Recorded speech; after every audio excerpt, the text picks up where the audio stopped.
Hello, friends. This is Dave Hurwitz, executive editor at ClassicsToday.com, here with the Scarlatti Sonata Escapade number 2, where we're going to deal with Kirkpatrick number 175. But before we get there, I have to tell you a Scarlatti story.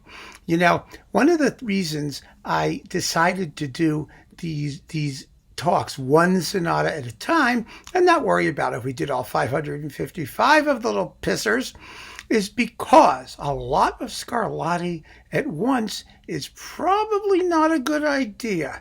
Let me illustrate, if I may. Well, I just came back today from my weekend visiting Mom in Connecticut. Hi, Mom. We had a lovely time. And I was driving back to New York, and the trip back to New York takes about, an hour and 20 minutes, an hour and 15 minutes. It really depends on traffic. Sometimes it can take 2 days, and it has. But normally, about an hour and 20 minutes. And so I thought, well, since I'm doing a bunch of talks on Scarlatti, I really ought to brush up on some of my Scarlatti. And I thought I would start with the originally published 30 esercizi or sici or whatever they're called, the 30 exercises which are the only sonatas that were published in Scarlatti's lifetime. Out of 555, he published 30. And these are numbered 1 through 30 in Kirkpatrick's numbering. They have K numbers 1 through 30, which is extremely handy. And so I whipped out my phone and hooked up my Bluetooth, and I'm driving along, and let me tell you something. Great as they are, and we may as well assume that Scarlatti selected these 30 because he thought they were particularly juicy examples of his art, you know? But 30 of them in a row, I don't recommend it. I got to tell you, because the reason I thought it would be good stuff is because, I was by myself, and it's such peppy music. I mean, it's constantly moving. It's relentlessly peppy.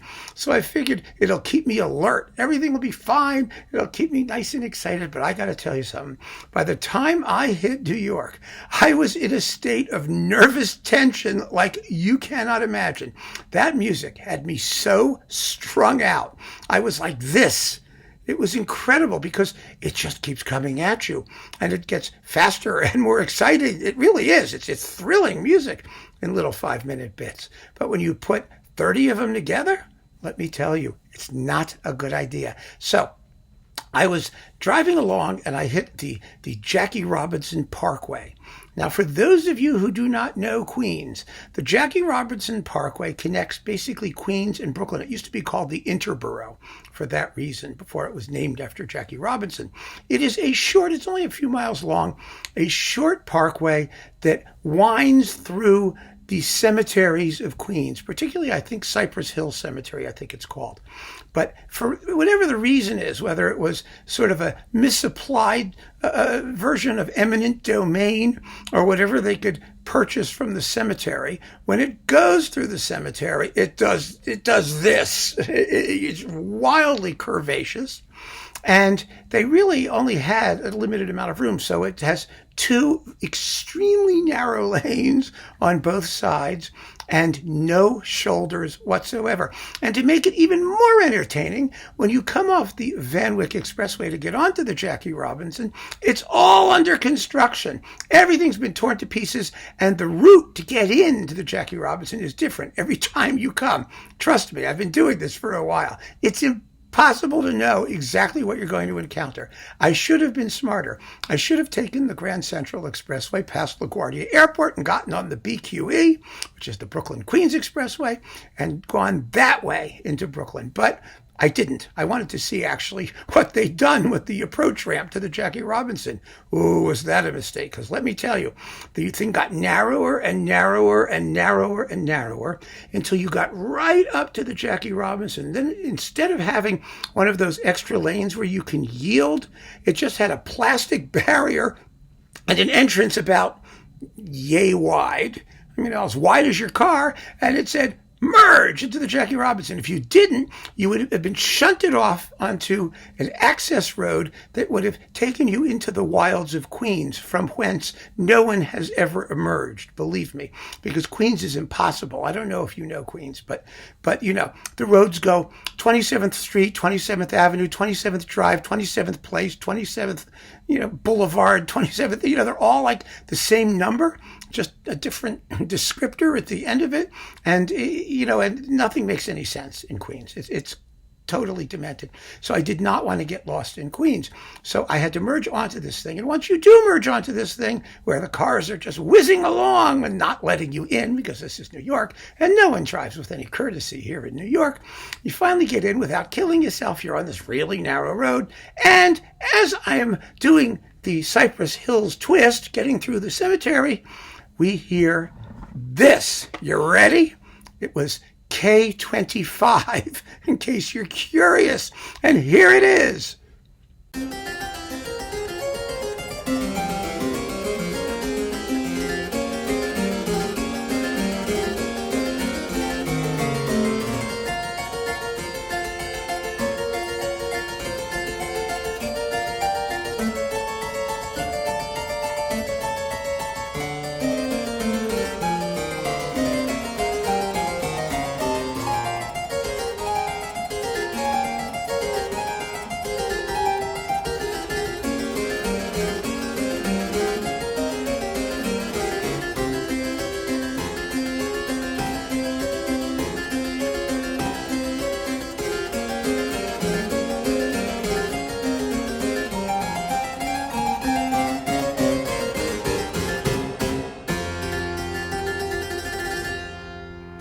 That was just the second half, B section, second repeat. So remember, I've already been listening to this. This is like the fourth time I've heard, something of this type.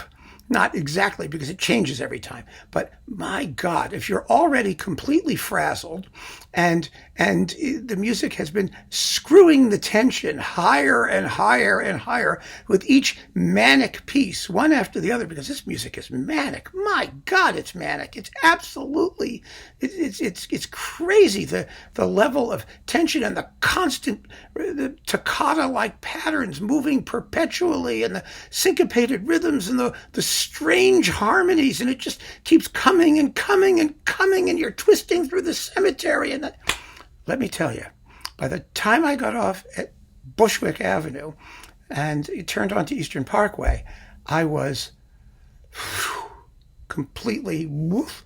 But I was determined to get through the end of the 30 SRCC, and it turned out, in a miracle of timing, that number 30 is what's called the Cat's Fugue. It's a fugue with a very odd subject. We'll listen to it one of these days. I finished all 30 just as I arrived home, and nobody was happier to get out of the car than I was on my arrival. It was some ordeal. So the moral of the story is, do take these pieces in small doses. They are incredibly brilliant, but too much incredible brilliance is just as bad as too little. So let's get to the featured sonata, the one we're going to hear all of, and that's K175. It's in A minor, and I think a bunch of you chose it. I had no idea when I started doing these talks that so many of you had favorite Scarlatti sonatas. I am so impressed. This is going to be so much fun. And this one seemed to be one of the more popular selections. So I figured, what the heck, let's go with that. And although several of you selected it, I think the best description came from a Mr. Edwin Baumgartner, who wrote, "I plead for K175 because I like Stravinsky, who could have written these 4 minutes as an essay about dissonant tonality. This work sounds as if a guitarist had smoked some weed. One of my most beloved keyboard works of all time." Well, thank you, Mr. Baumgartner. I think that is a deliciously apt and succinct description of this particular sonata, and I really don't need to say any more. It really speaks for yourself. However, there's actually I do need to say more. Who am I kidding? I always need to say more. There is a comment a comment from Bob, Keeley, and he writes, I've often thought Scarlatti wrote something like Pulcinella 200 years early.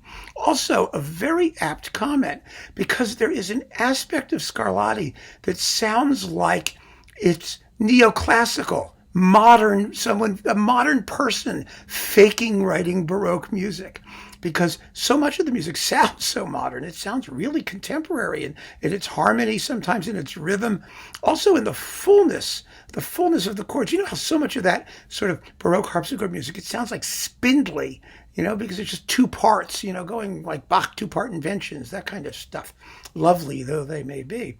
And this music is so full-textured, it's so ripe, and at the same time, so absolutely dazzling. So here is the modern, early Baroque, just timeless Sonata in A minor, K175, played by, as before, Peter Jan Belder, harpsichord on Brilliant Classics.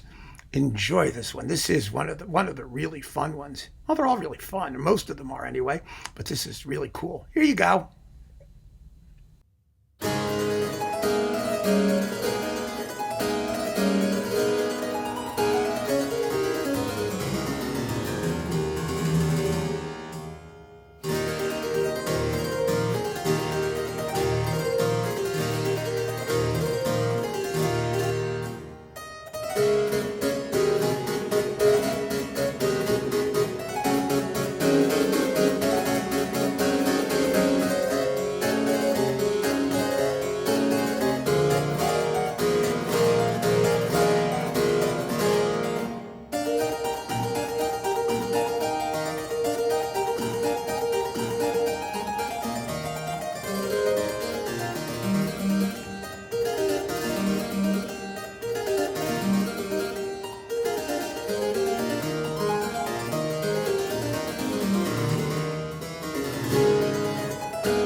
astonishing, isn't it? It does sound advanced. There are moments when you just don't know what to think. It also reminds me a bit of Bartók.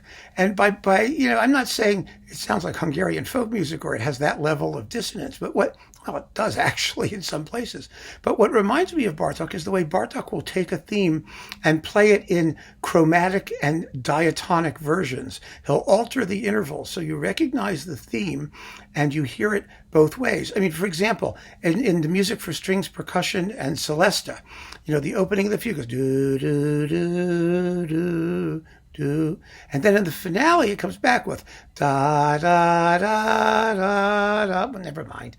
You get what I mean. He opens up the intervals, and so you have the diatonic version after the chromatic version, and that's sort of what Scarlatti does here. You hear the same music played with really, really racy, brilliant consonant harmony, and then with really thumping, crunching, dissonant harmony. And it's just extraordinary. Absolutely extraordinary. So thank you all who've made your suggestions. Keep them coming. Keep them coming. We have 555 sonatas. It may take us 100 years to get through it all, but I will be doing these little talks, and how often I do them depends on your enthusiasm for them, really. But it seems like there's at least at the beginning, a good deal of enthusiasm. Hopefully we keep it up. So keep on listening, folks. Thank you so much for joining me. Take care.